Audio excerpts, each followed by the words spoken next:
উজ্জ্বল দা, আমার যে ইউটিউবে একটা চ্যানেল ছিল, যেই চ্যানেলের সাবস্ক্রাইবারের সংখ্যা ছিল 49,000-এর মতো, এবং সেই চ্যানেল থেকে আমি 10 থেকে 15,000 টাকা অনায়াসে ইনকাম করতাম, এবং সেই টাকা দিয়ে আমাদের মতো মধ্যবিত্ত পরিবারের সংসারটা ভালোভাবেই চলতেছিল।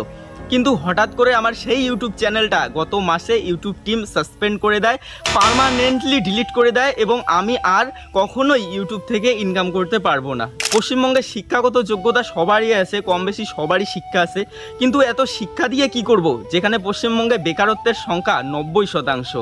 উজ্জ্বল দা, তোমার কাছে হাত জোর করে একটাই অনুরোধ, যদি আমার সব রকমের যোগ্যতা থেকে থাকে তবেই আমাকেও ফোন বাজারে একজন স্টাফ হয়ে তোমার সাথে কাজ করার সুযোগ করে দিও। নমস্কার উজ্জ্বল দা, আমি শুক্তাবাড়ি থেকে হাসিনুর। জানি না ভুলে গেছো কি না, এই যে এই ভিডিওটা দেখো, একবার যে আমাদের বাড়িতে আসলে তোমার সাথে দেখা হলো, অনেক মজা হলো, আড্ডা হলো। আর সবাই ভাইটাকে সাপোর্ট করো, সাবস্ক্রাইব করো। কেন না বলো তো, আমার থেকে বেশি কথা বলার দেখি ওর দম, মানে সেই তোমার কথা বলার মধ্যে একটা স্মার্টনেস আছে গো, সেই মানে সেই কথা বলে সেই মানে। আর দেখলাম বিভিন্ন কমেডি ভিডিও বানায়, সেই মজাদার। সো আমি হচ্ছে আজকে বাধ্য হয়ে আজকে এই ভিডিওটা করলাম।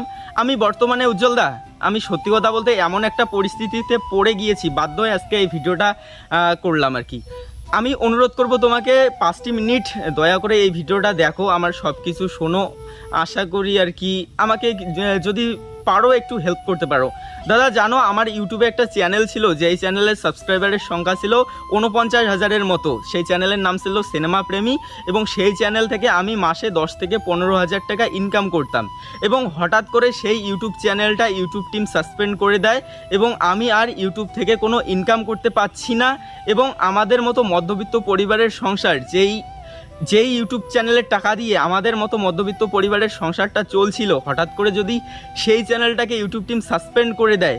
সত্যি কথা বলতে দাদা, আমি এমন একটা পরিবার থেকে বিলং করি, যেই পরিবারে নুন আনতে পান্তা ফুরায়, এইরকম একটা পরিবার থেকে বিলং করি। তো সেখান থেকে দাঁড়িয়ে এমন একটা পরিস্থিতিতে রয়েছি, হ্যাঁ, কিছু করতে পারছি না। আর নতুন ইউটিউবে একটা চ্যানেল খুলেছি, যেখানেও কারো কোনো সাপোর্ট পাচ্ছি না।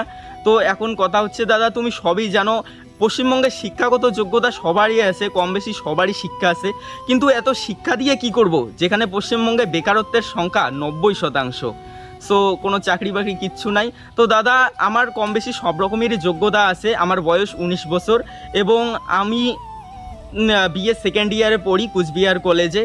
আমার যদি সব রকম যোগ্যতা থেকে থাকে, আমি অনুরোধ করব তোমাকে আমার ইন্টারভিউ নিও, এবং আমি যদি তোমার ফোন বাজারের একজন স্টাফ হয়ে কাজ করার যোগ্যতা থেকে থাকে, তবেই প্লিজ দয়া করে আমার একটা কাজ করার সুযোগ করে দিও।